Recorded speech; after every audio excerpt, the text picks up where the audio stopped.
그 지난 토론에서 저한테 극단적이라고 계속 말씀하시면서 김문수 후보에게는 원전 질문하면서 후쿠시마 체르노빌 얘기를 하면서 한국 원전의 안정성에 대해 가지고 확신을 가지지 못하는 모습을 보이셨습니다. 이게 오히려 한국의 대통령이 되시겠다는 분이 한국 원전에 대해서 불신을 가진 극단적인 상황이 아닌가 생각하고요.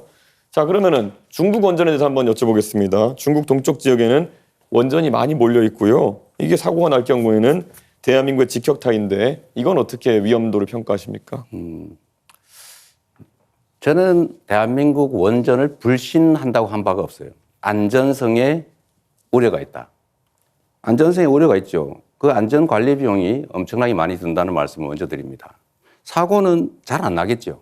그러나 사고가 날 경우에는 엄청난 피해가 발생할 수 있다. 그게 50년에 한 번이든 100년에 한 번이든 그 점을 고려해야 되고 중국 동해안에 원전들이 많이 있는 건 저도 아는데 그 점과 거기 원전 많으니까 우리나라에 원전 많아도 괜찮다. 그런 건 아니죠. 거기가 위험하니까 우리나라 위험해도 괜찮다. 그렇게 말하면 안 되는 거죠.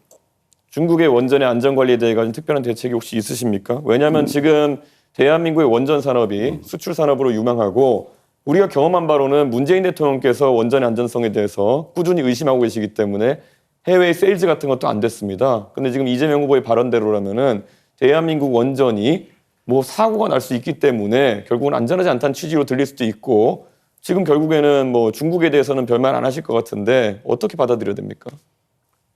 역시 제 말을 좀 왜곡하지 않으면 좋겠다는 말씀을 먼저 드리고요. 대한민국 원전이 위험하다, 더 불안하다라고 말한 바가 없어요. 그렇게 주장하지 않아요. 원전의 일반적인 위험성을 얘기하는 거죠. 또 원전이란 지금 당장은 싼 게 맞지만 폐기물 처리 비용이나 또 위험을 비용으로 환산했을 때 그걸 계산하면 엄청나게 비싼 에너지일 수도 있어요. 또 한 가지는 지금 이미 유럽에서는 원전 생산 원가보다 풍력 발전 원가가 더 떨어지고 있습니다. 그 점을 고려할 필요가 있어요. 그거 다 감안해가지고 원전이 더 싸다고 제가 그때 말씀드린 거고요. 그 LCOE라는 단가로 말씀드린 거고요. 그리고 지금 미세먼지 문제 때문에 이재명 후보께서 중국과 일본과 협력하겠다는 취지로 말씀하셨는데요. 미세먼지는 편서풍지대에서 서쪽에서 날아들어오는 것인데 일본과 어떤 협력을 하겠다는 건지가 애매하거든요. 결국 중국이 미세먼지의 원인의 대부분이다라는 것을 말하는 데 있어가지고 일본이 개입할 여지가 있는지 실제 일본 같은 경우에는 일본 대부분 지역이 중국발 미세먼지 영향권에서 벗어나 있습니다. 어떤 협력을 일본과 하시겠습니까? 글쎄요. 거기서 완전히 벗어나 있다는 것은 저는 우리 이준석 후보님의 일방적 의견 같고요. 그게 한반도까지는 피해를 끼치는데 일본에는 전혀 피해를 안 끼친다. 일본에는 아무 관심이 없다. 저는 그렇게 생각하지 않아요. 그리고 똑같은 피해 반경 안에 있기 때문에 저는 일본도 같은 입장이 있을 수 있기 때문에 일본과 협력해서 중국에 대응하면 우리 혼자 하는 것보다 훨씬 낫지 않겠느냐. 당연히 그렇게 생각합니다. 대한민국의 미세먼지 중에 중국발 영향력은 30에서 60% 수준으로 알려져 있고요. 일본에 미치는 영향력은 2% 정도다라고 알려 있습니다. 그렇기 때문에 데이터와 맞지 않는 이야기를 지금 하고 계신 것 같고요. 탈석탄, 감원전이라는 이야기 하셨습니다. 그러면 이 안에서 보통 우리가 봤을 때 기저전력을 무엇으로 해결하겠는가라는 질문을 하게 되는데요. 에너지 수요는 갈수록 AI와 로봇의 발달로 늘어날 텐데 탈석탄하고 감원전 하면은 기저전력 수요가 늘어나는 것엔 무엇으로 대응하시겠습니까? 지금 현재 상태도 원전의 비중이 32% 정도고 현재 상태로는 새로 짓는 것도 있기 때문에 지금 있는 것만 해도 2060년까지는 쓸 수 있는 상태고요.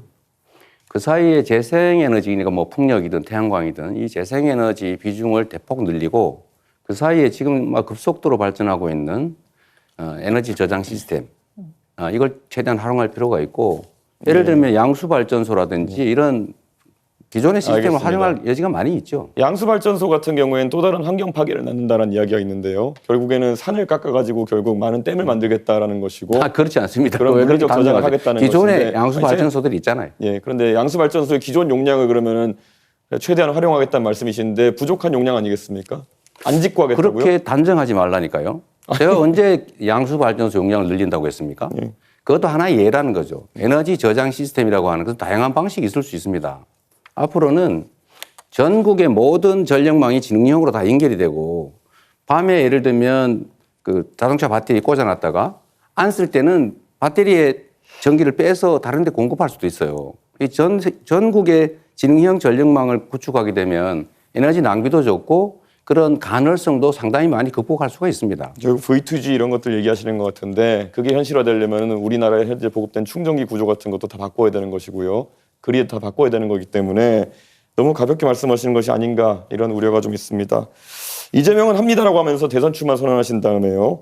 쌍방울의 지주회사였던 광림이 사업 다각화한다고 하면서 임시주총을 열고 풍력발전과 태양광 발전을 사업 목적으로 추가를 합니다.